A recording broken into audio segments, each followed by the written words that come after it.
Hello, this is Simon Brew. I'm the editor of Film Stories magazine, and a very warm welcome to the Film Stories podcast. And, hang on, sorry, someone at the door. One sec.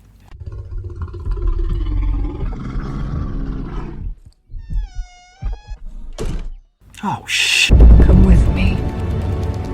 And I show you how deep the rabbit hole goes. And movies that had stories. That the story just sucks them in. This is just the beginning. Stories. We would be honored if you would join us. Hello and a very warm welcome to Film Stories with Simon Brew. I am Simon Brew, that's all you need to know about me really. The aim of the podcast though, well, it's given away by the title. I'm here to talk off the stories of film, and I tend to talk about production stories, development stories, marketing stories, release stories, all those ingredients really that go towards making the films that we know and sometimes love. Just that, the films that we know and sometimes love. The films I tend to cover on this podcast, they're more of a mainstream leaning to them than anything else. They're films I'm interested in or invested in to some degree. Try not to do snark, try not to punch down. The aim of this podcast is to celebrate cinema, and it's an appreciation really of just how hard it is to get a movie made and released. I cover two films in every episode of the show, and I'm just going to get on with the first of them if that's okay. I'm going to play you a clip. We're only going back to 2019 for this. I'll come to the story, the other side of this. Talk fast. You first.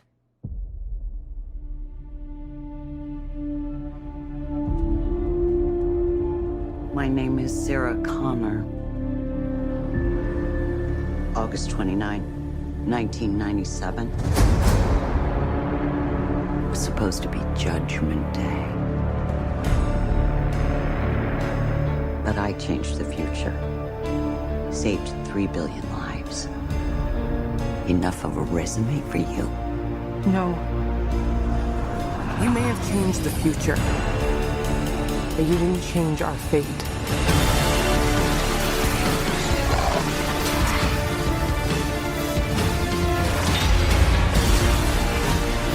I know you're scared, but I'm here to protect you.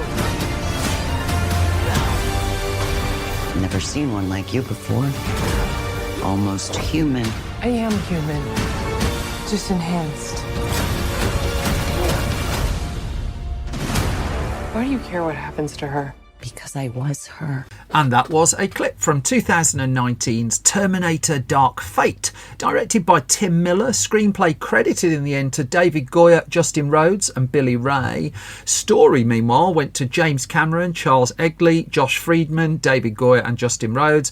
Cast for the film: Linda Hamilton, Arnold Schwarzenegger, Mackenzie Davis, Natalia Reyes, Gabriel Luna and Diego Boneta.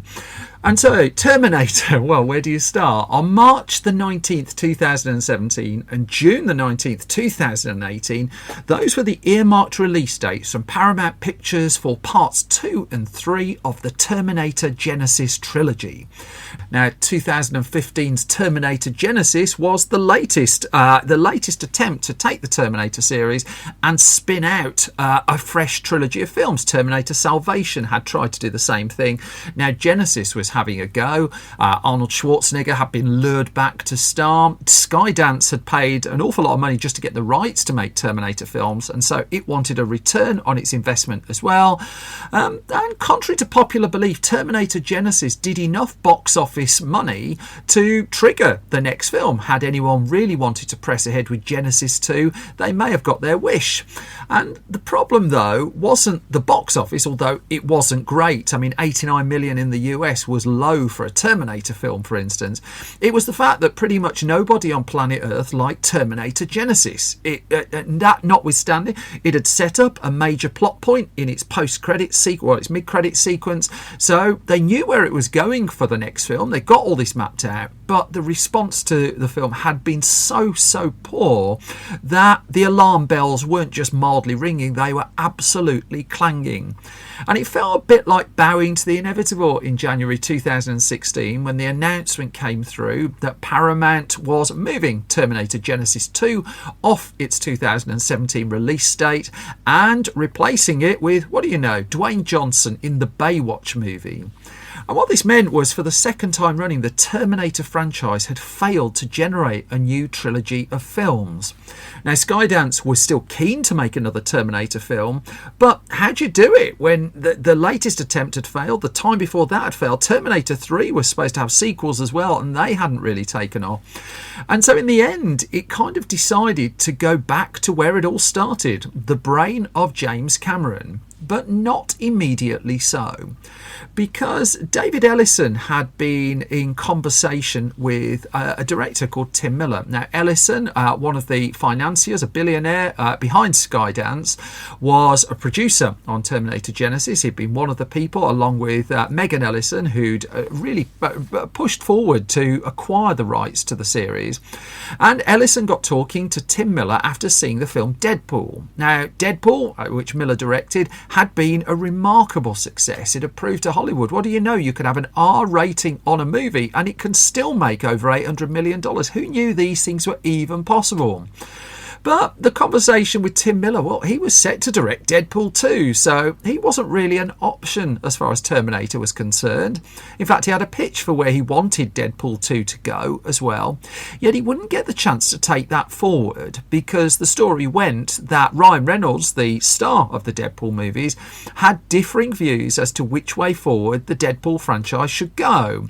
And bluntly, there was only going to be one winner there, and in turn, Tim Miller was off the sequel. Then in October 2016 broke the news in the Hollywood trade press that he would not be directing Deadpool 2. But then that in turn opened up an opportunity for the Terminator team, because Skydance, still looking for a return on its investment and knowing it had a time limit on its rights as well, it was starting exploratory work on what the next Terminator film was, Terminator 6 if you're keeping count. And so the approach went into Miller, and the idea came forward to abandon Terminator Genesis, no massive surprise there, but instead have a look at doing a direct sequel to arguably the most popular film in the Terminator saga, Terminator 2 Judgment Day, and to follow on from Terminator 2 as if all of the other Terminator films hadn't happened. Now, this wasn't a unique idea. The Alien saga was considering something similar at this point. Neil Blomkamp famously, was developing Alien 5 with Sigourney Weaver, and this would have followed on directly from the events of Alien and Aliens and ignored the events of Alien 3 and Alien Resurrection. In that case, Fox decided to press ahead with Ridley Scott's Alien Covenant instead, which means Alien 5 is basically a bunch of concept art on the internet now. But still, it opened the idea of, well, why don't you just abandon some of the other sequels and follow on the bits of the story that you want to tell? And so that was the plan. And Tim Miller knew that if you really wanted to get the Terminator back on track, you need to go back to the person who wrote and directed those first two films, James Cameron.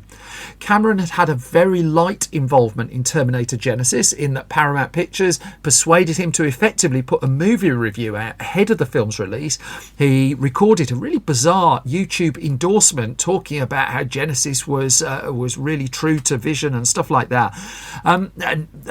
He basically curtailed James Cameron's career as a movie reviewer there and then. But the idea of getting him back in a creative role on a Terminator film for the first time since that second movie, well, that seemed to hold some water. And as Cameron would reflect to Deadline, he said, I suppose it's an unusual situation from a high-level perspective, since I wasn't involved in those three intervening films. But when I talked to David Ellison about it, his vision for this was basically to go back to basics and do a continuation from Terminator 2, which is one of his favourite films. And as Cameron reports, Ellison had always believed in the potential of Terminator, but also he was reflective that Genesis, and as Cameron said, he was quite honest with me about this, fell short of the mark and didn't really do what he wanted it to do. And so it was a mix of ways forward. On the one hand, start with a completely blank slate, but on the other, go right the way back to Terminator 2 and use that as the foundation for what the next film would be. And Cameron was lured in by the idea of that.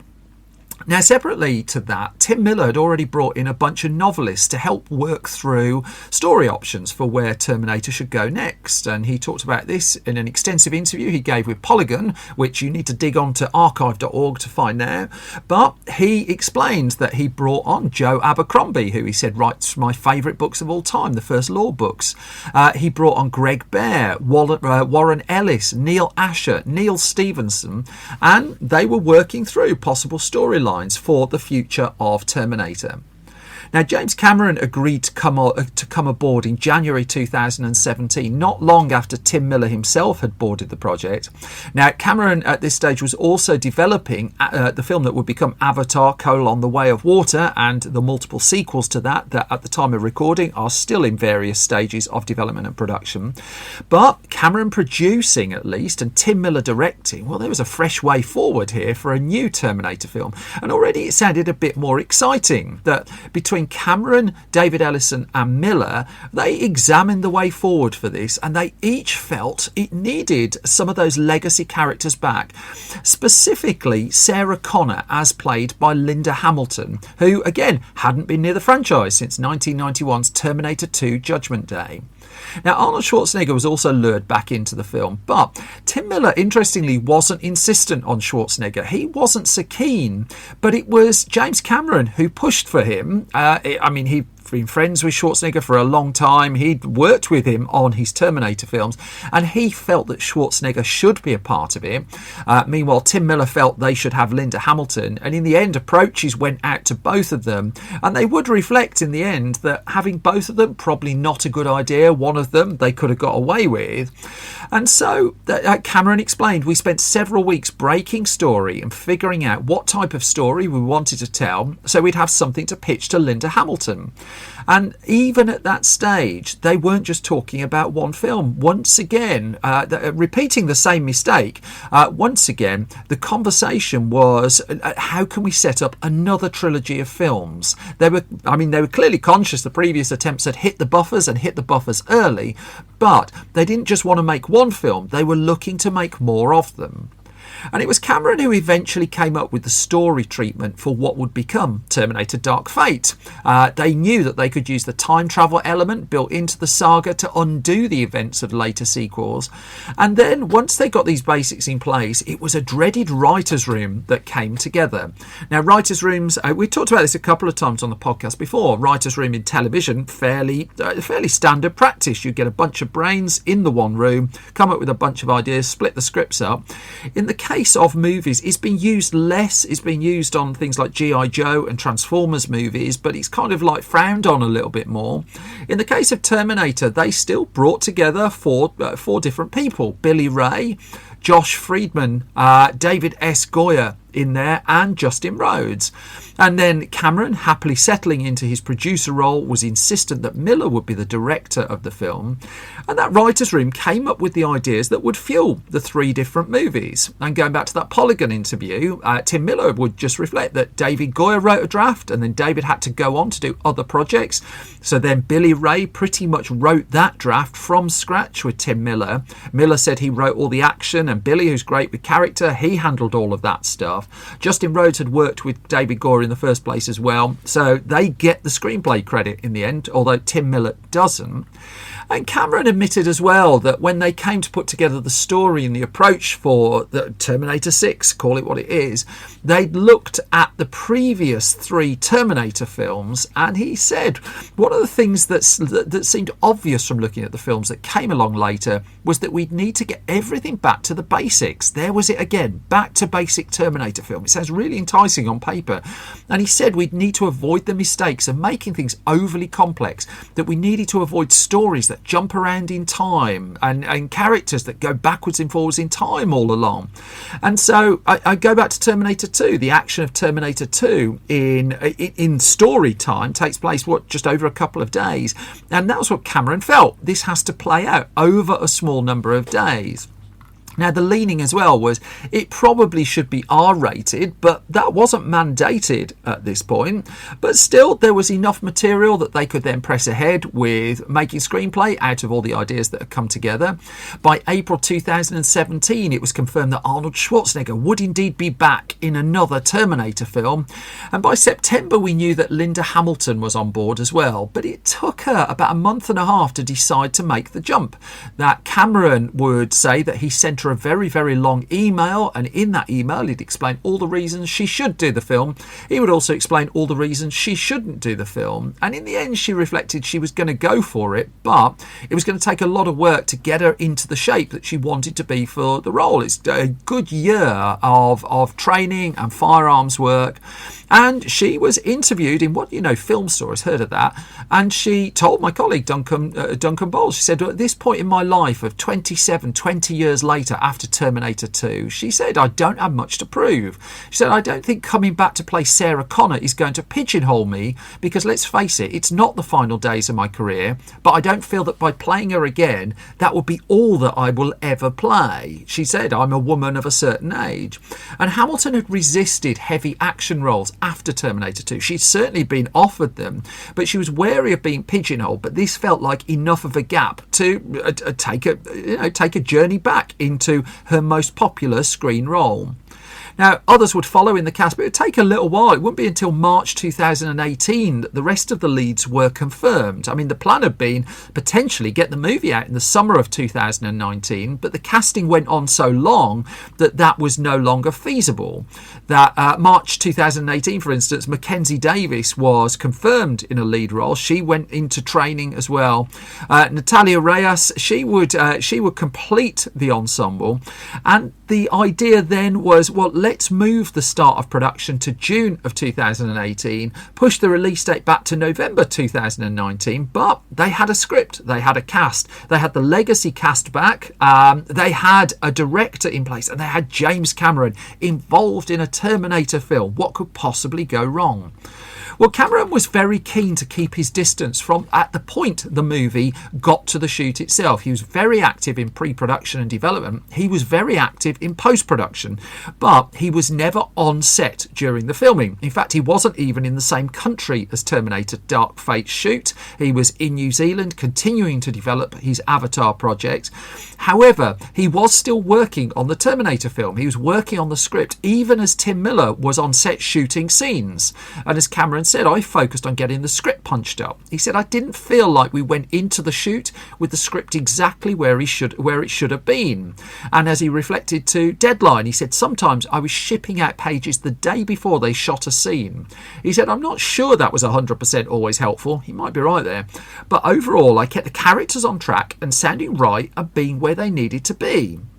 Now, this whole, do we go with an R rating or a PG-13? Do we try and get a broader audience? Well, that issue hadn't been entirely resolved by the point filming began on Terminator Dark Fate, that they, for the early stages of the production, were shooting scenes two ways, that they did their full-on cussing and very violent versions of sequences, but then they do another take just to give them options in the edit room if they wanted to soften it. They'd take out some of the naughty words. Perhaps instead of shooting each other, they would just have an arm wrestle or something. I mean, who knows? It's all hidden out there somewhere. But they just covered themselves for a little while until they realised if they were really going to go for the tone of a Terminator film, perhaps wary of some of the pushback that Genesis had, they've got to lean into it. They've got to go back to those first two films. And it was clear by the time the shoot wrapped up that this was going to be an R-rated movie.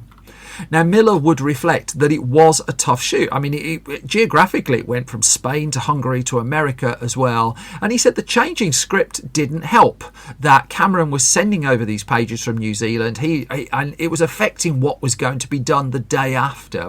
Miller would also reflect as well that they had a film which had 3 female leads, and every credited writer on the movie is male, and perhaps that didn't help how it turned out in the end as well. But Hamilton was having more fun with it than most. She told ourselves again, she just said, I just rehearsed the crap out of it. And she talked about particularly a very early action sequence, about putting about 100 hours of rehearsal just into that sequence, because she said that's what sets you up. Here she is, and we just all knew that it really mattered because it set up the rest of the film for my character. Now, by November 2018, filming was just about wrapped up. They got their shots. Tim Miller could take the film into the edit room. And that's the point where James Cameron's presence again was heavily felt. It was already at this point the distribution of the film was going to be split, that it was a Skydance production, but Paramount Pictures was going to be distributing it in the US. 20th Century Fox here in the UK put the movie out, and it meant that there was some degree of coordination that was needed to get the promotion going. For instance, a splashy Comic-Con launch in July of 2019, for instance, that was heavily getting the ball rolling following trailers that had already been out too. It was at that Comic-Con too that the R rating was confirmed, and it brought the house down, and things were looking really positive. But behind the scenes, Tim Miller and James Cameron weren't having the best of times on it, that they were clashing over the cut of the film. Now, talking to the outlet KCRW, Tim Miller gave a really candid interview fairly shortly after the release of Terminator Dark Fate. And he's talked about how me and Jim had a disagreement over the director's cut and how it happens. Now, as per Miller, in Cameron's mind, the director's cut is, quote, the best version of everything you shot. And in Miller's mind, again quoting, it's the best movie I can make from what I shot. So it's subtly different. And Miller delivered his director's cut. He showed it to Cameron. The lights go up. And as he said, there was a lot of cut stuff that I'd cut that Jim thought was important. Now, Miller was not going to win the fights here. He was outgunned, really. Who was Skydance going to lean with? Tim Miller or the creator of the Terminator franchise, when you've potentially got 2 more films to consider as well?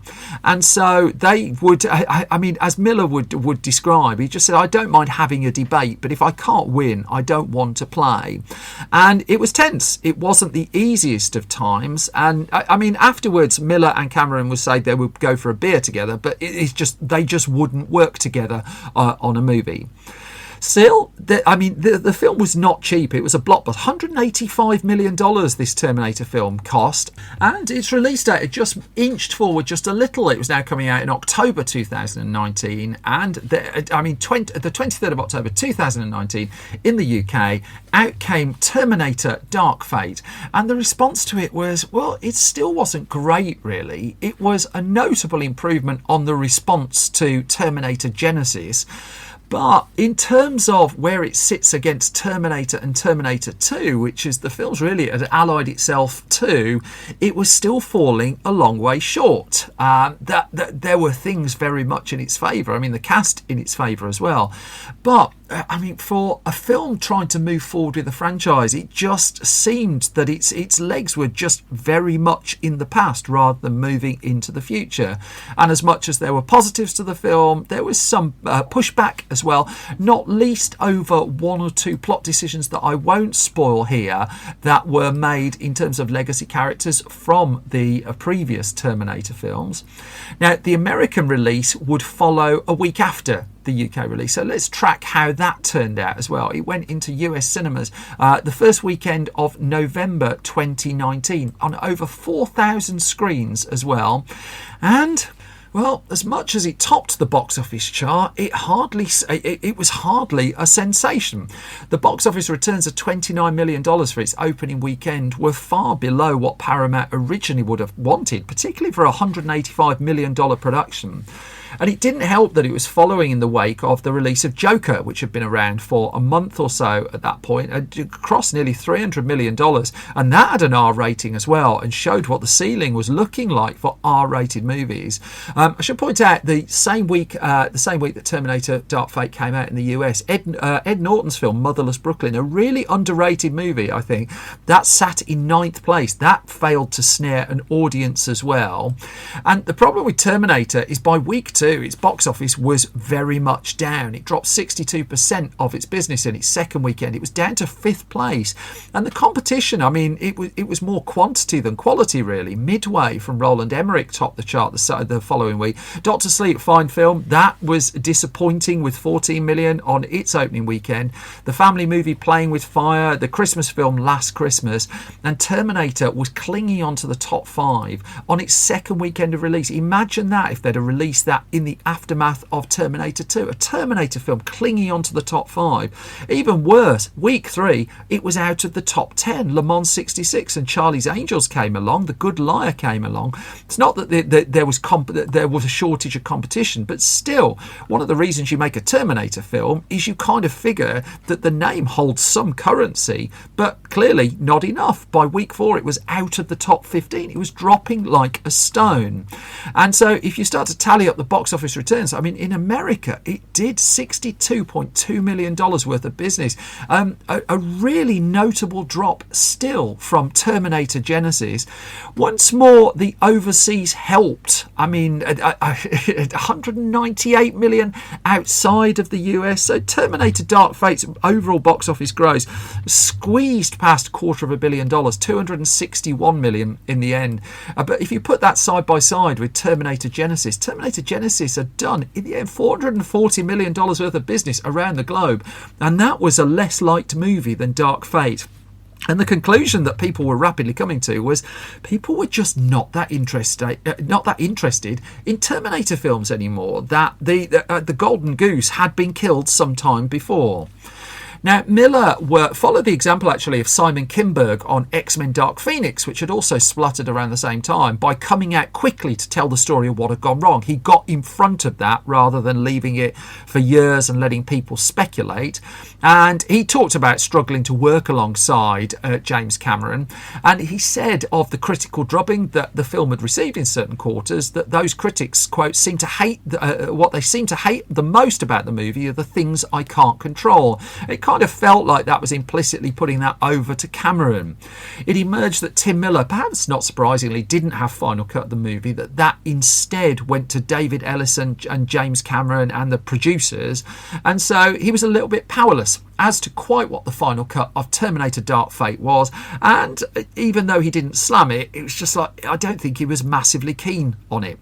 In fact, many years later, he would reflect in an interview to Deadline that Terminator's an interesting movie to explore, but maybe we've explored it enough. And he said, I went in with the rock-hard nerd belief that if I made a good movie that I wanted to see, it would do well. And he said, I was wrong. He said, I think the problem, and I'm going to wear this one, is that I refused to do it without Arnold, said James Cameron. Tim didn't want Arnold, but I said, look, I don't want that. Arnold and I have been friends for 40 years, and I could hear it, and it would just go like this. Jim, I can't believe you're making a Terminator movie without me. It just didn't mean that much to me to do it, but I said, if you guys could see your way clear to bringing Arnold back, and then, you know, I'd be happy to be involved. That was Cameron's condition, really, for getting back on board. It was Miller who brought Cameron on in the first place. And the aftermath of all of this was Terminator Dark Fate just didn't make money. That presumably over time it will recoup the investment, but it's going to take a long, long time. And the planned sequels to Terminator Dark Fate, well, they were canned fairly shortly thereafter. Now the fate of the Terminator is a little bit tied up in copyright claims, because there's a 35-year law that allows people who previously granted copyright to try and reclaim it under American law. And so that is ongoing. That would bring the Terminator rights back to producer Gail Ann Hurd and to James Cameron as well, with the possibility of a future Terminator film at some point down the road. Is that going to happen? I mean, it would be one hell of a swing now, and I do wonder that if there is going to be a Terminator 7, the way to do it would perhaps not be going to have a look at Terminator 2, but go back to the original Terminator. That while he was promoting Avatar: The Way of Water, James Cameron revealed that he was talking about a possible series reboot again that would completely change the cast, but go back to the low budget roots of what made that first The Terminator movie special. If they could find any way to capture even half of that, it would A, be cheaper, B, I would suggest be better, and C, you never know, they might actually manage to get a planned trilogy out of it as well. Stranger things, right? And that brings me to the halfway point of this latest episode of Film Stories. As always, thank you for listening and thank you for your time. I'm just going to do some parish notices for you before we move on to the second of the two films I'm going to cover. First of all, if you don't mind supporting this podcast, it would be hugely appreciated, and there are 3 ways you can do so. If you go to patreon.com/Simon Brew, if you pop a bit of money in the pot there, then you get this podcast ad free. You also support what we're doing. You help pay for all the research materials. You help us pay people who ordinarily wouldn't get paid for their writing work as well.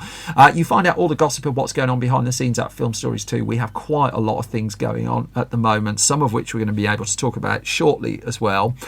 Costing you absolutely nothing is subscribing to the podcast at your podcast home of choice. I know it's a bit of a YouTubey thing to say like and subscribe, but if you could like and subscribe, that would be amazing. Likewise, if you could leave ideally a hugely positive review at your podcast home of choice, that's the kind of thing that really helps algorithms and helps podcasts like this that don't have massive marketing, but don't have marketing budgets behind them, get noticed, and it's all hugely appreciated. I have new issues of Film Stories and Film Junior magazines just going up for pre-order just over the next couple of days as well. You can find more on those at store.filmstories.co.uk. And if you want to hear me waffle in person, your next chance to do so will be the 1st of June 2023. It's likely to be my last live show for a little while. I will be in London at King's Place. If you go to filmstories.co.uk, click on the live events tab at the top of the page, you will find out where I'm going to be and when and how to get tickets. But now, well, it's cocaine time, isn't it? Let me play you a clip from one of 2023's most popular movie trailers. I'll come to the story of this particular film the other side of this. Millions of dollars worth of cocaine fell from the sky this morning in Knoxville, Tennessee. There's more of this out there. They dumped it somewhere. I'm looking for my daughter. Forest is a dangerous place. Hey, Henry, check it out. Something got into it. A deer, maybe. A lot of cocaine was lost. I need you to go and get it. No, don't eat that, don't eat that. Let's see what kind of effect that has on The bear, it did cocaine. A bear did cocaine. Indeed it did. That is 2023's Cocaine Bear, also known as Crazy Bear apparently in some other places around the world, directed by Elizabeth Banks, written by Jimmy Warden and starring Kerry Russell, O'Shea Jackson Jr., Christian Combray, Alden Ehrenreich, Brooklyn Prince, Isaiah Whitlock Jr., Margot Martindale and the late great Ray Liotta. And well, the story of Cocaine Bear goes back to the mid-1980s, and writer Jimmy Warden wasn't the first person to discover it. That basically what had happened is a drug runner by the name of Andrew Carter Thornton was dropping bags of cocaine in Chattahoochee National Forest in the US, and the plan was you drop the cocaine in the middle of the national park, in come accomplices, they then retrieve said drugs and go off and do with said drugs what they were going to do with said drugs, and that's as far as I need to talk about said drugs on this podcast. However, one day a bear tore into the bag containing said drugs that I wasn't going to talk about, took the cocaine and quickly perished, which makes for a very, very short film. Now, this incident happened in 1985, but what kind of brought it to more infamy was a New York Times report on the bear that was published later that year. And then it's one of those stories that just did the rounds over and over again. It's like every few months, particularly in the era of social media, someone would post it around. And eventually, Jimmy Warden, it came under his nose, this story of the bear that had taken cocaine. And, you know, never let facts get in the way of a good story. And Warden saw the idea for a film and quickly decided that, well, if the bear survived, he might have something on his hands here. And so he decided to write a spec script, which we talk about quite a lot on this podcast. It's a script that nobody's paid up front for. You write it on spec in the hope of getting a bit of loot the other side when someone buys it as a near completed project. And so his starting point was the drug drop and what would happen if the bear survived. And as he explained to Vulture, he said that decision to do it on spec freed me up creatively to do whatever the hell I wanted. Because, well, who was going to buy a film like this? You may as well have a bit of fun with it. And he also added that, I mean, he'd grown up watching films underage like Leprechaun and Puppet Master. And what if he could capture some of the tone of those? They clearly left a mark on him. And so he decided to go full gore. I mean, why not? And he finished the script and then handed it to a friend of his, a producer by the name of Brian Duffield. Now, sometimes on this podcast, the road to production is full of obstacles and very, very, very difficult. Cocaine Bear is the opposite, really. That Brian Duffield had a way to get to Phil Lord and Christopher Miller's production company.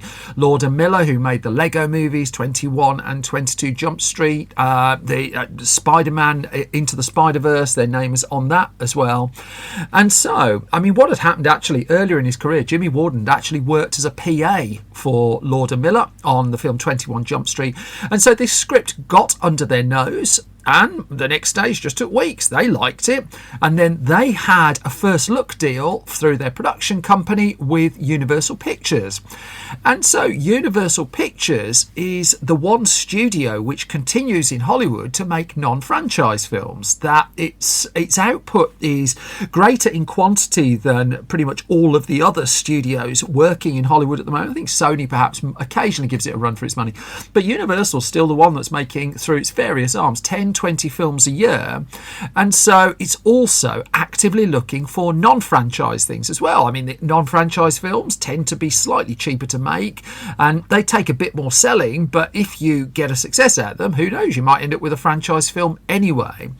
And so Lord and Miller took the film into Universal, and Universal said yes. So there you go, really brief film story there. It was a case of there were some concerns over the name. They didn't really feel they could sell a film called Cocaine Bear, not least because it closes off marketing options. There are certain countries in the world where you can't call the film Cocaine Bear and buy an advert because, not to put too fine a point on it, it looks like you might be advertising cocaine and that would be bad. That notwithstanding concerns over the title of the film, Cocaine Bear got a green light in December 2019. The assumption being at some point along the process, we will change the name of the film. The bear will be taking something else. I don't know, some fizzy chewits or something like that. Now, it was still continuing to motor along as well, because once the film was set up at Universal, well, the filmmaking partnership Radio Silence came onto radar. Now, Radio Silence is made up of producer Chad Villella and writer-directors Matt Bettinelli-Olpin and Tyler Gillett.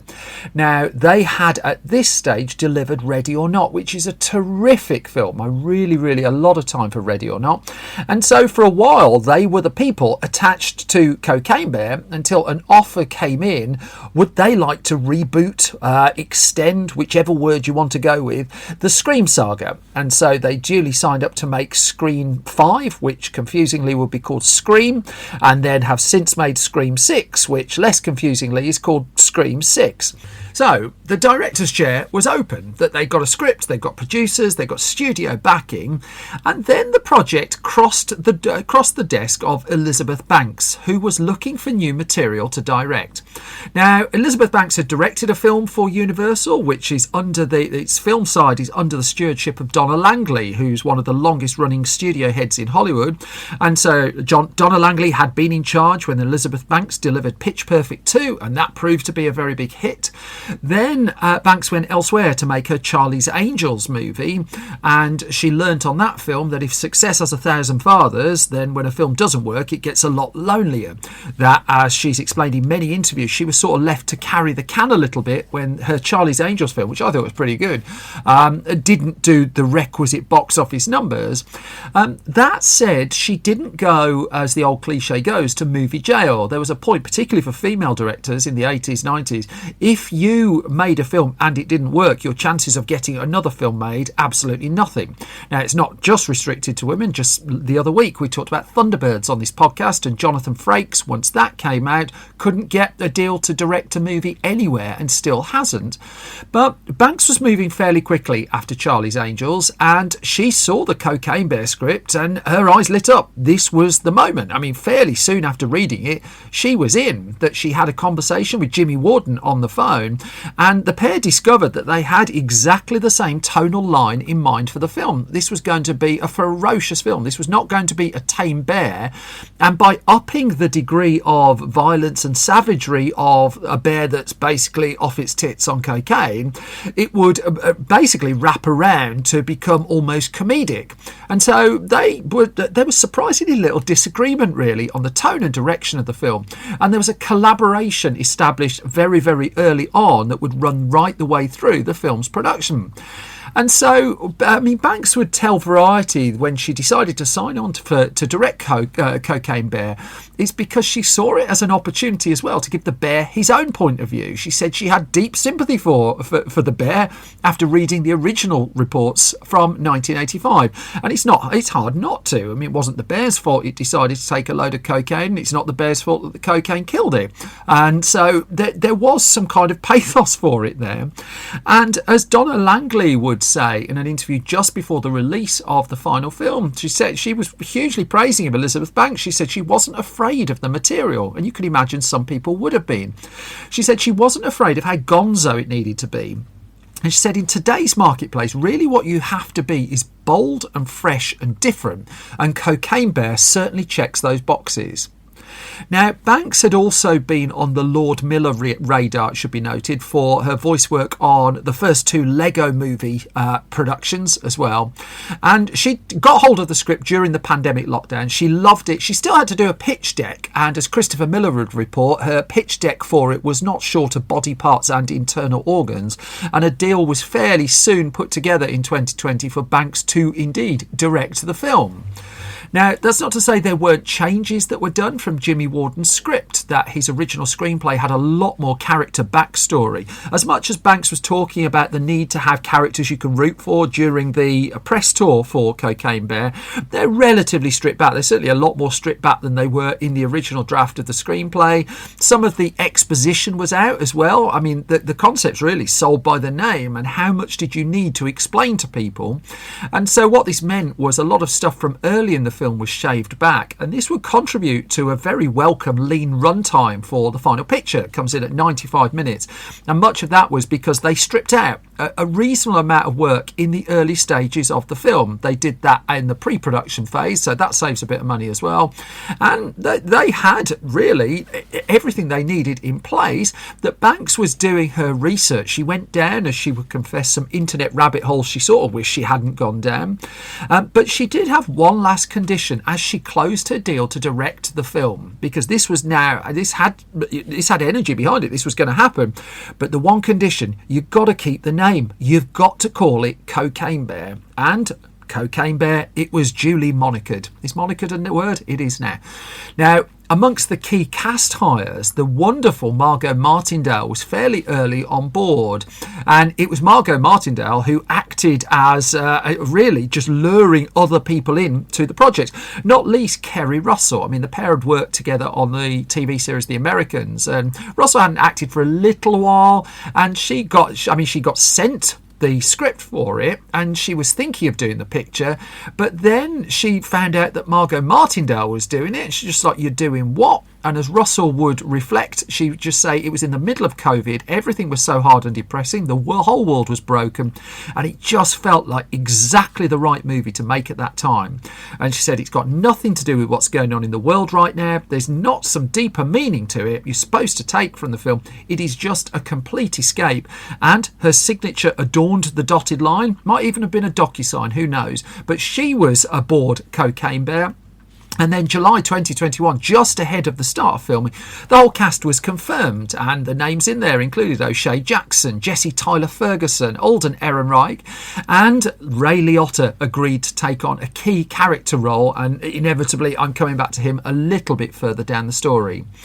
Now, the film, the story of Cocaine Bear takes place in the state of Georgia in the US, but that is not where the movie was shot.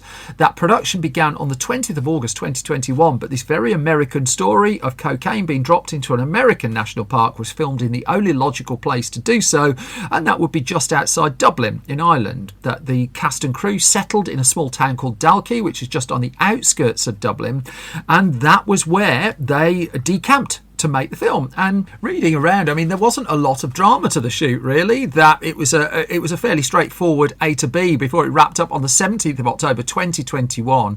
I mean, there was a push to have some kind of redemptive character arc to the story, not least to the bear as well. Although they were interested in the bear getting a bit of dinner, that they weren't going to dial back, certainly at the point they were shooting, in the savagery in some parts of the story. They also needed some pretend cocaine as well. And so they brought together the magic ingredients cornstarch and milk powder, and they needed to do that because they needed something that when it exploded and went into the air, it wouldn't cause too many irritations when it got into people's eyes, and that seemed to work as well. They also crucially shot a sequence involving two very, very young characters, let's just say getting hold of the narcotic in question and giving it a go. And this was going to be, I mean, it's a tonal moment that was discussed a lot with the studio and with the filmmakers that they decided to go with, and they shot it. They were going to take it into post-production, and the plan all along was this is going to be R-rated, but that was going to put things to the test as well. Now, as much as the post-production was Banks getting her film right, working with her editor, Joel Negron, there was the small matter of how do you make a bear? Because the film's budget is really quite modest. It cost 30 to 35 million, depending which source you go with. But this was no 9-figure juggernaut. The idea is almost a bit B-movie picture-y, and you couldn't help but draw parallels with something like 2006's Snakes on a Plane. That the whole concept, the idea of it, sort of caught people's imagination. But it's still not going to be the most expensive film. And so, with the budget sitting around that 30 to 40 million mark, the effects work was handed over, and this is the second of the two stories in this episode of Film Stories to cross over with Avatar: The Way of Water, to Weta Digital. Now, this is the effects company that Peter Jackson founded, of course, to oversee all the work on his Lord of the Rings and Hobbit films, but Weta was also balancing working with James Cameron on his Avatar movies, and so it was Robin Hollander who came in as the VFX supervisor on Cocaine Bear. First of all, they had to find a bear as a reference creature. There are lots of different types of bears. Which do you go with? And they went with a sun bear as the reference because of the snowy nose. I mean, it was just a gift bear looking at them in the eye.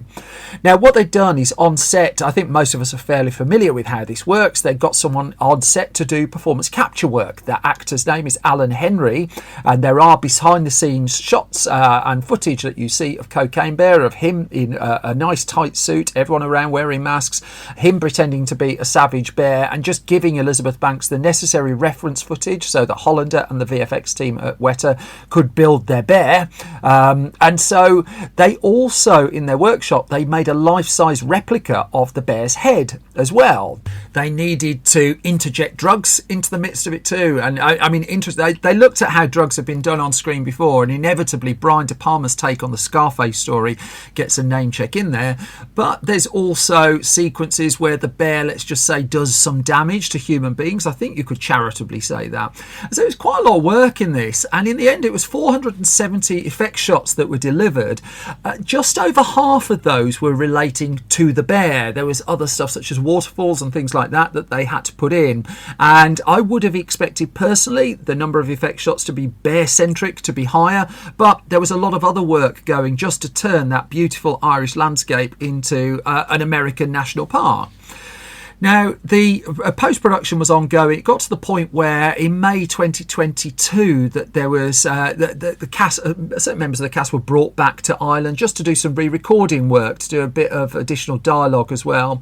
And this would turn out to be the last film work of Ray Liotta, that he came along and did his extra recording and was hugely complimentary of the footage of the bear and how the bear was shaping up. It wasn't yet entirely complete at that point.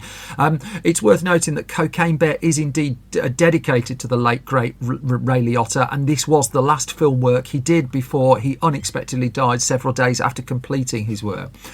Now, there was no doubt that this was going to get that R, just as I said before, but there was also no attempt to dissuade Banks and the team to pull it back a little bit.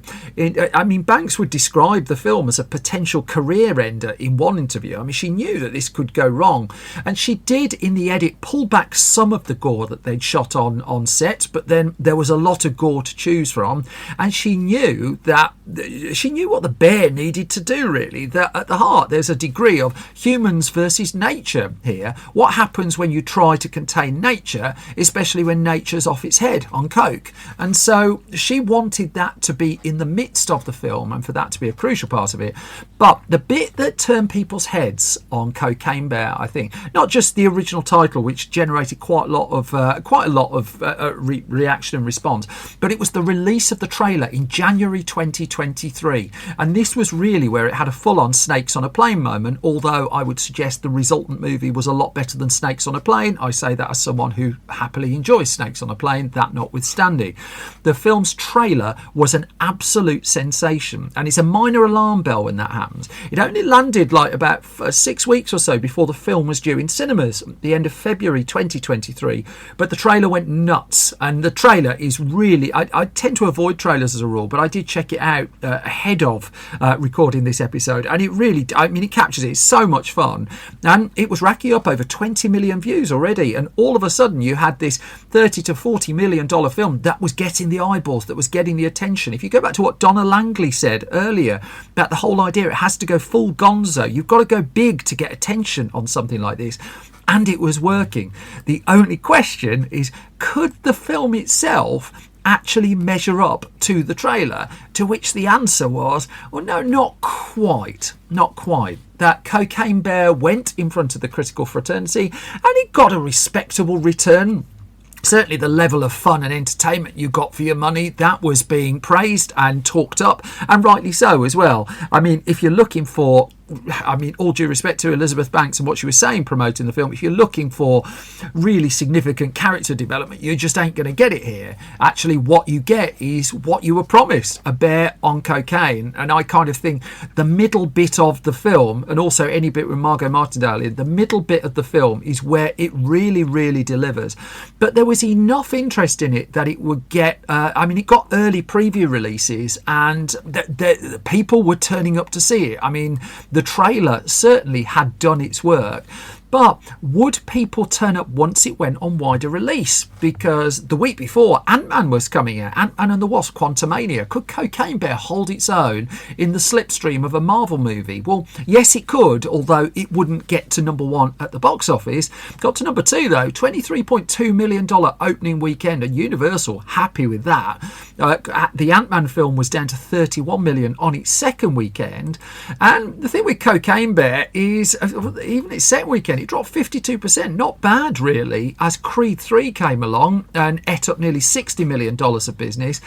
And, I mean, Cocaine Bear, in America at least, was hanging around. I mean, ironically, Scream 6 was one of the films that knocked it a bit further down the chart. But it came in, it took a lot of money for what it cost and got out fairly quickly. That by the time it had completed its American run, and that was over in like under 3 months, it had done $64 million of business in the States. It did then $23 million of business outside of America before Universal fast-tracked this to a premium video-on-demand release. So that pretty much all but stops dead the cinema takings after a month out there, because, let's be honest, we're in the real world. That means not only is the film available to buy online, it's been widely pirated, and lots of people took a look at it out of just abject curiosity for the picture. I think the film's a hoot. I enjoy the film. It's got a rewatch potential and a half to it as well. I would suggest skipping perhaps the first 20 minutes just to get where the fun of it is. It's also a film where, well, there's the temptation of doing a sequel to it, although people haven't really come out and suggested Cocaine Bear 2 is an actual thing. But I would just say that they've kind of left themselves a little bit of wiggle room should they choose to do so. But But by putting the film out on demand services, I mean, it was only 2 weeks actually in America. Perhaps they shortchanged a little bit just how far the movie could go, but still. It's still being watched. It's still being enjoyed. At the point this has been recorded, it's a week or so away from landing on disc in the UK as well. And you know what? It's what Friday nights were made for. Bears and cocaine. Perfect. And that brings me to the end of this latest episode of Film Stories. As always, thank you for your time. Thank you for listening. If I've not bored you to death, you can get more from me on Twitter at Simon Brew. You can get more from the entire Film Stories project at Film Stories. If you head to our website, filmstories.co.uk, you can get every weekday we update it with movie news, reviews, features, and bits and bobs like that. If you go to store.filmstories.co.uk, that's where you'll find all our print magazines available to buy. We've got Film Stories and Film Junior magazines. We also have a Sneakers Blu-ray. We've got more Blu-rays coming too, but they're currently working on those as we speak. We're at Facebook at facebook.com/filmstoriesonline, youtube.com/filmstories, and the Patreon again is patreon.com/simonbrew. I think that's it though. I think I've bored you to death enough. As always, I thank you for your time. I thank you for listening. I will be back soon with another bunch of film stories. Till then, you all look after yourselves. Take care and bye-bye.